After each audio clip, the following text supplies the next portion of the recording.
Chris, that's a fantastic afternoon. 4-1 win and the cup back at Bomarach. What can we say?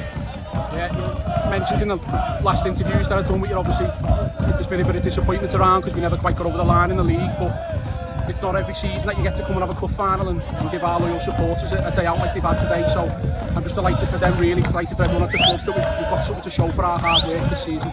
4 fantastic goals, a team performance and a goalie to save the game at 3-1 as well. I said to the boys at half time, every single one of them won their individual battle in the first half, and we were outstanding. That's the performance of the season in the first half, and it shows what we can do against good teams, like I've said before.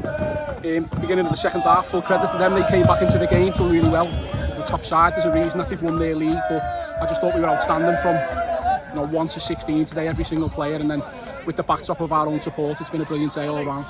We move on, end of the season, and the work starts now for next season. Yeah, it's about using this now to kick on to next season, trying to go one better in the league and have more days out like this. Diolch, Chris, well done. Job, Till.